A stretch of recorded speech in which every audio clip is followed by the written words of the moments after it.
जोरदार तालियों के साथ विनय सर का स्वागत करता हूं कि वो आए और इस महान वीर क्रांतिकारी के बारे में अपने शब्द प्रकट करें। Good afternoon everyone. तो जैसा कि सर ने बताया और कल जो जोश था उसी को कंटिन्यू करेंगे कि हाउस द जोश, हाउस द जोश। तो जैसे ठाकुर सर ने बताया कि एक कोट है या सेंटेंस है कि जैसे महान लक्ष्य के लिए किया गया कोई भी बलिदान व्यर्थ नहीं जाता। तो ऐसे ही बलिदान बहुत सारे लोगों ने किया हुआ है, तो इन्हीं को याद करते हुए उन्होंने ऐसा कहा था कि महान लक्ष्य के लिए किया गया बलिदान कभी व्यर्थ नहीं जाता। बात कर रहे हैं हम आज विनायक दामोदर सावरकर की, जिनका जन्म हुआ था 28 मई 1883 को इनका जन्म हुआ था महाराष्ट्र में नासिक के निकट एक भागुर गांव था, वहां पर हुआ था। ये भारत के क्रांतिकारी थे, स्वतंत्रता सेनानी थे, समाज सुधारक थे, इतिहासकार थे, राजनेता थे, विचारक थे, कवि थे, लेखक थे और नाटककार भी थे। तो इतना सारा जो मतलब रोल है उनके पास में, इतनी सारी जो स्किल्स है ये सब उनके पास में थी। और उनके समर्थक उन्हें अक्सर वीर सावरकर के नाम से पुकारते थे। उनकी माता का नाम राधाबाई था, पिताजी का नाम दामोदर पंत सावरकर था। इसके साथ में उनके दो भाई भी थे, भाई गणेश और नारायण दामोदर सावरकर, और एक बहन भी थी नैनाबाई। 1904 में जब उन्होंने अभिनव भारत नामक एक क्रांतिकारी संगठन की स्थापना की थी और 1905 में बंगाल के विभाजन के बाद उन्होंने पुणे में विदेशी वस्त्रों की होली जलाई थी। फर्ग्यूसन कॉलेज में पुणे में वे राष्ट्रभक्ति से ओतप्रोत और ओजस्वी भाषण दिया करते थे। इनके बाद में बाल गंगाधर तिलक के अनुमोदन पर 1906 में उन्हें श्यामजी कृष्ण वर्मा की छात्रवृत्ति मिली थी। और इंडियन सोशियोलॉजिस्ट और तलवार नामक पत्रिकाओं में उनके कई लेखक प्रकाशित हुए हैं, जो बाद में कलकत्ता के युगांतर पत्र में भी छपे हैं। उस समय न्यूज़ मैगजीन और ऐसे पत्र हुआ करते थे जिसमें क्रांतिकारियों के कुछ जो भी उनकी संघर्ष है या फिर वो जो कविताएं कह रहे हैं या फिर जो और यूथ को जैसे क्रांति के लिए क्रांति जगाना चाहते हैं यूथ में, तो वो इस तरीके के जो उनके विचार हैं वो उस समय की मैगजीन और जो भी चीज़ें थी, पत्र थे, उसमें दिया करते थे प्रकाशित करने के लिए। सावरकर रूसी क्रांतिकारियों से ज़्यादा प्रभावित थे। रूसी और इटालियन, उनसे वो मतलब किस तरीके से क्रांति की जाए और वो सारी चीज़ें मतलब उनके साथ में वहाँ किया करते थे। मई 1907 को उन्होंने इंडिया हाउस लंदन में प्रथम भारतीय स्वतंत्रता संग्राम की स्वर्ण जयंती मनाई थी। लंदन में रहते हुए उनकी मुलाकात वहाँ लाला हरदयाल से हुई थी, जो उन दिनों इंडिया हाउस की देखरेख करते थे। 1 जुलाई 1909 को मदनलाल डिंगरा द्वारा विलियम हर्ट कर्जन वाइली को गोली मार दिए जाने के बाद उन्होंने लंदन टाइम्स में एक लेख भी लिखा था। 13 मई 1910 को पेरिस से लंदन पहुंचने पर उन्हें वहां गिरफ्तार कर लिया था, परंतु 8 जुलाई 1910 को MS मोरिया नामक जहाज से भारत ले जाते हुए वो जो जहाज के अंदर जो सीवर होल होता है ना, उसके रास्ते से वो निकल लिए थे, मतलब निकल के वहां से भागे थे। तो 24 दिसंबर 1910 को उन्हें आजीवन कारावास की सजा दी गई थी। इसके बाद 31 जनवरी 1911 को उन्हें दोबारा आजीवन कारावास दिया गया। इस प्रकार सावरकर को ब्रिटिश सरकार ने क्रांतिकारियों के लिए दो आजीवन कारावास की सजा दी गई थी, जो विश्व के इतिहास में पहली और एक अनोखी सजा थी। सावरकर ने अपने मित्रों को बम बनाना और गुरिल्ला पद्धति से युद्ध करने की कला भी सिखाई थी। 1909 में सावरकर के मित्र और उनके अनुयायी मदनलाल डिंगरा ने एक सार्वजनिक बैठक में अंग्रेज अफसर कर्जन की हत्या कर दी थी। डिंगरा के इस काम से भारत और ब्रिटेन में क्रांतिकारी गतिविधियां और तेज बढ़ गई थी। सावरकर ने डिंगरा को राजनीतिक और कानूनी सहयोग दिया, लेकिन बाद में अंग्रेज सरकार ने एक गुप्त और प्रतिबंधित प्रकरण कर डिंगरा को मौत की सजा सुना दी, जिससे लंदन में रहने वाले भारतीय छात्र और भड़क गए थे। सावरकर ने डिंगरा को एक देशभक्त बताकर क्रांतिकारी विद्रोह और उग्र कर दिया था। सावरकर की गतिविधियों को देखते हुए अंग्रेज सरकार ने हत्या की योजना में शामिल होने और पिस्तौल भारत भेजने के जुर्म में उन्हें फंसा दिया था, जिसके बाद सावरकर को गिरफ्तार कर लिया गया और अब सावरकर आगे के अभियोग के लिए भारत ले जाने का विचार किया गया। सावरकर को जब भारत लाने की खबर पता चली तो सावरकर ने अपने मित्र को और जहाज से फ्रांस के रुकते हुए भाग जाने के योजना के पत्र के बारे में बताया था, और मे भी शायद वो उस समय लीक हो गई थी ऐसी सूचना।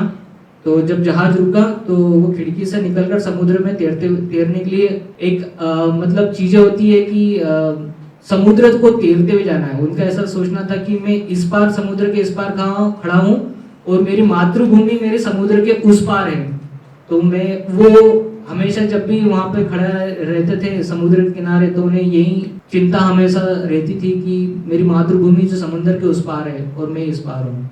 तो उसके बाद में जब वो समुद्र तैरने के लिए भागे थे तो किनारे पे आके वो मतलब गिरफ्तार फिर से हो गए थे, उन्हें पकड़ लिया गया था। इसके अलावा जैसे नासिक जिले में फिर कलेक्टर जैक्सन की हत्या के लिए नासिक षड्यंत्रकार में अंतर्गत उन्हें 7 अप्रैल 1911 को काले पानी की सजा पर सेल्यूलर जेल भेज दिया गया था। उनके अनुसार यहाँ स्वतंत्रता सेनानी को कड़ी परिश्रम करना पड़ता था। कैदियों को यहाँ नारियल छिलकर उसमें तेल निकालना पड़ता था। ये सेल्यूलर जो जेल थी, यहाँ पर कुछ रास्ते भी अच्छे नहीं हुआ करते थे, तो वहाँ जो जेलर होते थे या फिर जो ब्रिटिश गवर्नर के जो भी ऑफिसर्स थे जेल से संबंधित या फिर अंग्रेज जो थे, तो उनको कुछ चीजें होती है ना कि गाड़ी में बिठाकर उनको खींचते हुए ले जाना, तो ये सारी चीजें वो वहाँ के जो कैदी थे उनसे करवाई जाती थी। साथ ही उन्हें कोल्हू के बेल की तरह जूत कर सरसों नारियल का तेल आदि निकालना होता था। इसके अलावा उन्हें जेल में लगे हुए बाहर के जंगलों को भी साफ कर वो मतलब सारी एक्टिविटीज कराई जाती थी, जो मतलब आज अपन ऐसा सोच भी सकते हैं कि ये सारी चीजों के लिए मशीनरी है अपने पास में। ये सारी चीजें मतलब वो सिंगल पर्सन से करवाते थे, और अगर इसमें अगर विफल हो जाते हो या फिर कहीं रुक जाते हो, मतलब एक पनिशमेंट भी हुआ करती थी कि ये काम अभी फिनिश नहीं हुआ है या फिर जो भी। इतने पर भी उनका मतलब वो जितना क्रूर हो सकता था वहाँ पे उन जेलों के साथ में मतलब क्रांतिकारियों के साथ में इस तरीके की एक्टिविटी की जाती थी। 1920 में सरदार वल्लभ भाई पटेल और बाल गंगाधर तिलक के कहने पर ब्रिटिश कानून ना तोड़ने और विरोध न करने की शर्त पर उनकी रिहाई हो गई। अब वो उन्हें जब इतनी बड़ी जो सजा मिली थी, जो एक जीवन में 2 बार मिली थी, मतलब 2 जीवन के सजा उन्हें एक जीवन में जो मिली थी, इसके लिए वो चिंतित रहा करते थे कभी जेल में कि मैं मतलब यहाँ पर ही अगर जेल में रहूंगा तो ये जो देश के अंदर जो क्रांति जो खड़ी की है जो क्रांतिकारियों ने, उस क्रांति को मतलब मैं अगर जेल में बैठ गया हूँ तो उस क्रांति को आगे कौन बढ़ाएगा। तो इसके लिए वो हमेशा चिंतित रहते थे। तो उन्होंने डिसाइड किया था कि जैसे कुछ उन्हें फैसिलिटी मिलती है कि वो अगर गवर्नमेंट को रिक्वेस्ट करेगी, तो इस तरीके की उन्होंने मल्टीपल टाइम रिक्वेस्ट की थी कि मैं अभी रिक्वेस्ट करके बाहर निकलता हूँ, फिर उसके बाद में वहाँ पे कंटिन्यू बाहर निकल के जो भी क्रांति लड़ेंगे वो जेल के अंदर से तो लड़ी नहीं जा सकती, तो बाहर निकल के फिर लड़ेंगे। तो ऐसा सरदार वल्लभ भाई पटेल और बाल गंगाधर तिलक के कहने पर वो उनकी रिहाई सशर्त मतलब शर्त के साथ में कि वो आगे से कभी कोई ब्रिटिश कानून नहीं तोड़ेंगे और ना ही कोई विद्रोह करेंगे, ऐसा एग्रीमेंट करवा के उन्हें रिहाई हुई थी। सावरकर जी जानते थे कि सालों तक जेल में रहने के बेहतर भूमिगत रहकर उन्हें काम करने का जितना मौका मिले उतना अच्छा है, कि जेल के अंदर रहेंगे तो सारी चीजें कम हैं और जितना जेल के बाहर निकल के करेंगे तो उतना मौका अच्छा है। उनकी सोच ये थी कि वो अगर जेल के बाहर रहेंगे तो वो जो करना चाहेंगे वो कर सकेंगे, जो कि अंडमान निकोबार जेल से संभव नहीं था। कुछ उनके प्रमुख चीजें हैं, जैसे कि वे पहले भारतीय थे जिन्होंने पूर्ण स्वतंत्रता की मांग की थी। उन्हें कोई पार्शियल मतलब फ्रीडम नहीं चाहिए थी, एक पूर्ण तरीके से पूर्ण स्वतंत्रता चाहिए थी। सावरकर भारत के पहले व्यक्ति थे जिन्होंने ब्रिटिश साम्राज्य के केंद्र लंदन में उनके विरुद्ध क्रांतिकारी आंदोलन संगठित किया। वे पहले व्यक्ति थे जिन्होंने सन 1905 में ये बंगाल विभाजन के बाद में 1906 में स्वदेशी का नारा दिया और उन्होंने विदेशी कपड़ों की होली जलाई।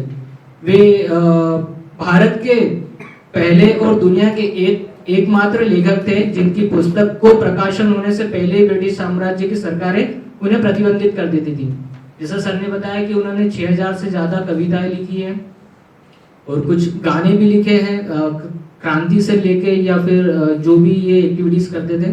तो इनकी पब्लिशिंग जब भी होने को रहती थी तो इसके पहले उनकी ब्रिटिश सरकार जो थी ना उनको बैन कर देती थी।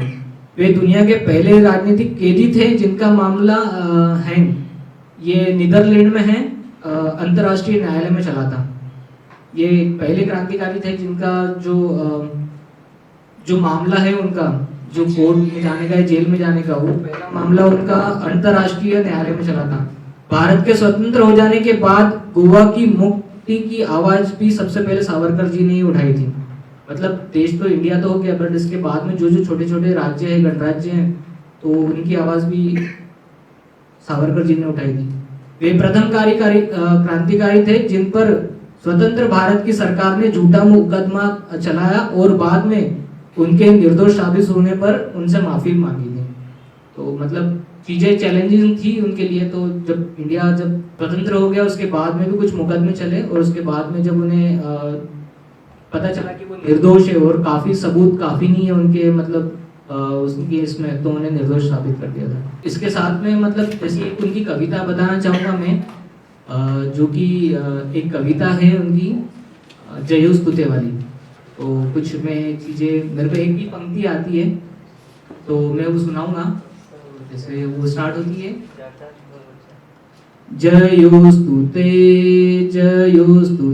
श्री महामंगले शिवास्पते शुभदे स्वतंत्रते भगवती त्वामहं यशोयुतां वन्दे।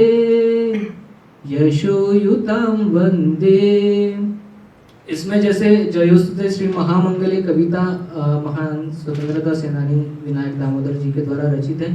तो ये कविता में सावरकर जी स्वतंत्रता को देवी कहकर उनकी प्रशंसा कर रहे हैं और सावरकर ने देवी का आशीर्वाद मांगा है कि जल्द से जल्द विजय प्राप्त हो और ऐसा आशीष मांगते थे वो। जैसे वो जेल के अंदर जो पत्थर और उनसे दीवारों पे कविताएं लिखते थे तो उस समय मतलब उन्हें एक कमरा और जेल के अंदर दिया जाता था और वहाँ उन्हें सारी जो डेली एक्टिविटी जो डेली रूटीन है उनका सोच और मल जो भी त्याग करना है तो वो उसी कमरे के अंदर ही होता था और उसी कमरे के अंदर उन्हें रहना पड़ता था। इसके साथ में एक चीज है कि मैं आपसे वही सी जो शहीद हुए हैं उनकी जरा याद करो कुर्बानी। इसी के साथ में ये समाप्त करें।